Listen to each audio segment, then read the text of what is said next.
Hello guys welcome back. आज म फेरि मोडर्न फिजिक्सको क्वान्टाइजेसन अफ एनर्जी स्टार्ट गरिरहेको छु। मैले यसको धेरै न्युमेरिकल छ, हाम्रो ओडी गोलमा त सबै सल्भ गर्नेछु। आज मैले फर्स्ट न्युमेरिकल सल्भ गरिरहेको छु। यो हाम्रो 2071 को सप्लिमेन्ट्रीको क्वेसन नम्बर 10 को एमा सोधेको छ। यो एउटा प्याटर्न हो, यो प्याटर्न म सल्भ गरिरहेको छु। यो प्याटर्नमा के भनेको छ कि an X-ray tube at a DC potential difference of 50 kilovolt and the current through the tube is 0.5 milliampere. Find the number of electrons hitting the target per second and the energy falling on the target per second as the kinetic energy of the electron and the cutoff wavelength of the X-ray emitted. Take the charge of electron as 1.6 × 10 to the power minus 19 and the velocity of the light is 3 × 10 to the power minus 8 and the Planck's constant equal to 6.62 × 10 to the power minus 34 joules second. यसमा हामीले सोध्न के सोधियो, find the number of electron hitting the target. Let number of electron hitting the target per second यो सोधियो, kinetic energy पनि सोधियो अनि हामीलाई लेम्डा वेवलेन्थ पनि सोधियो। यो तीनवटा कुरा सोधियो। तर हामीलाई दिएको के छ, हामीलाई दिएको छ के छ, भोल्टेज दिएको छ र करेन्ट दिएको छ। अब म तपाईलाई के भन्न चाहन्छु कि हामीले करेन्ट युज गरेर हामीले number of electron striking per the target निकाल्न सक्छौं। कसरी? We have I equals to Q/T हुन्छ हैन। Q equals to के हो? From the quantisation of energy N equals Q equals to N/T। अनि N/T त मैले यहाँ निकालिरहेको छु भन्दाखेरि के I/E भन्दाखेरि के हाम्रो एउटा यो सोल्भ भयो। अनि के भन्छ कि इज एस्केलेटेड भनेको मैले तपाईलाई के फर्स्ट पार्टमा तपाईलाई नै भनिदिरहेको छु म के यो for accelerated particle the kinetic energy is equals to the electropotential energy 1/2 mv² equals to ev 1/2 mv² equals to के हुन्छ ev for the accelerated particle. त्यसैको लागि हामीले त्यहाँबाट पनि त्यो निकाल्न सक्छौं। तर यहाँ के भनेको छ कि find energy falling on the power.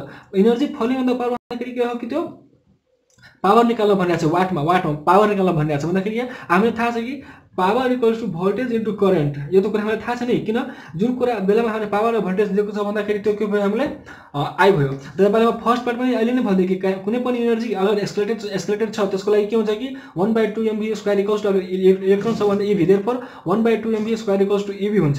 यति भन्दै अब यो न्युमेरिकल सल्भ गरौँ, बढी टाइम पास नगरौँ। यहाँ मैले के लेख्छु गिभन POTENTIL potential DIFFEREN सी potential difference V equals to कति छ हामीले 50 किलो भोल्ट। यसलाई के लाग्नु पर्यो? भोल्टमा लाग्नु 50 × 10 टु द पावर 3 भोल्ट यो भयो हैन। अनि करेन्ट I इक्वल टु कति दिएको छ 0.5 मिली एम्पियर दिएको छ। अनि यसलाई 0.5 × 10 टु द पावर माइनस 3 गरेर भने के गर्छ यो एम्पियरमा जान्छ। अब के भन्दै find the number of electron hitting the target per second. Now number of ELECTR electron hitting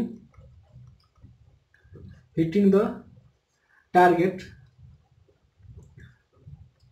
per SECON per second N/T equals to what? We have I equals to Q/T from the quantization of energy Q equals to NE/T equals to I। हामीलाई के हुन्छ Q equals to NE। हामीलाई यो class 11 मा नि पढ्छु के Q equals to NE। अनि हामीले निकाल्ने के छ N/T equals to I/E आयो यताबाट। Number of electron hitting the target per second भन्दाखेरि टाइम भयो। अनि यहाँबाट लेखौं we have I equals to I को therefore N/T equals to I को भ्यालु कति छ हामीलाई I को भ्यालु हामीले कति दिएको छ 0.5 × 10 to the power minus 3 I/E। Basically electronic charge को भ्यालु कति छ 1.6 × 10 to the power minus 90 which is equals to अब म क्याल्कुलेटर हाल्छु। मेरो क्याल्कुलेटर कता छ यता म यता क्याल्कुलेटर हाल्छु 0.5 × 10 to the power minus 3 by 1.6 × 10 to the power minus 19 हामीले कति आयो 3.125 × 10 to the power 15 number per second आयो। यो हाम्रो के भयो एउटा आन्सर भयो। यो हाम्रो एउटा आन्सर भयो नम्बर छ है, नम्बर पर सेकेन्ड। अनि अर्को कुरा के भन्छ कि energy falling on the target per second as the kinetic energy निकाल्नको लागि हामीलाई के गर्नु पर्यो? यहाँ पावर र भोल्टेज दिएको छ भन्दाखेरि के हामीले डाइरेक्ट फर्मुला चाहिँ के now power P equals to voltage into current. Voltage कति दिएको छ हामीले 50 × 10 to the power 3 50 × 10 to the power 3 into current कति छ 0.5 × 10 टु द पावर माइनस 3 यो 3 ले काट्छ 0.5 भन्दाखेरि कति हो 25 वाट 25 नै आउँछ 50 into 0.5 25 watt. Therefore यहाँ पर अर्को आन्सर भयो. Therefore the energy the energy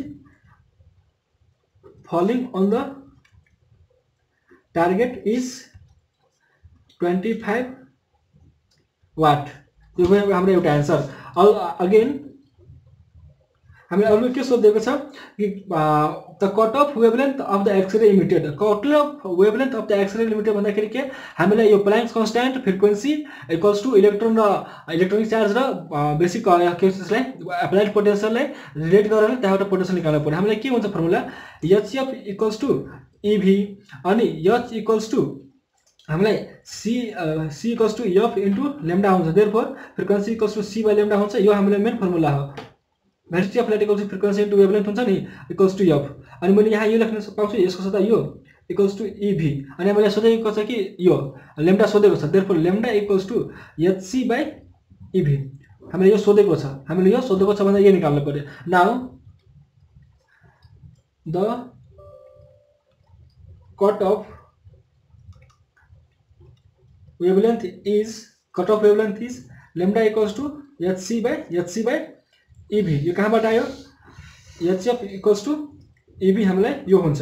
अनि प्लान्क्स कन्स्ट्यान्टको भ्यालु थाहा छ. यहाँ दिएको 6.6 into 10 to the power minus 34. Velocity of light हामीलाई थाहा छ 3 into 10 to the power 8. यहाँ पनि दिएको छ हामीलाई by electronic charge 1.6 into 10 to the power minus 19 into cut off potential कति दिएको छ हामीलाई into 10 to the power 3 equals कति आउँछ यो हेरौँ 6.6 into 10 to the power minus 34 into 3 into 10 to the power 8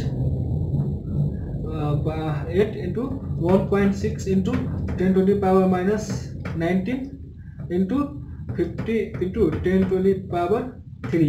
50 into 10 to the power 3 भन्दाखेरि कति आयो हामीलाई 2.475 into 10 to the power minus 11 metre. यो हाम्रो आन्सर भयो. मिटर कसरी भयो वेभलेन्थ भन्दाखेरि के हो मिटर. हामीले यो कुरामा के बुझ्नु पर्यो कि हामीले जुन पनि क्वेशनमा भोल्टेज र करेन्ट दिइहाल्यो भन्दाखेरि यो भोल्टेज र करेन्ट दिइहाल्यो भन्दाखेरि हामीले के बुझ्नु पर्यो कि पावर निकाल्नको लागि के हुन्छ फर्मुला हामीलाई power equals to voltage into current अनि number of electron striking target per second भन्दाखेरि के हामीले करेन्टबाट जानु पर्यो. करेन्ट कहाँबाट लाउने करेन्ट भन्दाखेरि यहाँबाट लाउने करेन्ट हामीले दिएको छ. करेन्ट युटिलाइज गरेर यो युज गरेर हामीले यहाँ एउटा आन्सर निकाल्यो. यो आन्सर निकालेपछि हामीले के गर्यो कि हामीले भन्छ कि कट अफ वेभलेन्थको लागि हाम्रो रिलेसन छ कि यो रिलेसन छ यो हाम्रो. अनि हामीले एक्सरेमा पढ्छौँ कि हामीले cut off wavelength equals to HF equals to EV हुन्छ एक्सरेको च्याप्टरमा. अनि त्यहाँबाट हामीले यसलाई चेन्ज गर्यो भन्दाखेरि यति चेन्ज गर्यो भन्दाखेरि हाम्रो रफ थियो यति चेन्ज गर्यो भने हाम्रो आन्सर यति आउँछ. यति भन्दै यो न्युमेरिकलको प्याटर्न यसरी सोल्भ गर्छु. मैले यसको धेरै प्याटर्न आउँदैछु. यसमा लगभग 10-12 वटा प्याटर्न छ.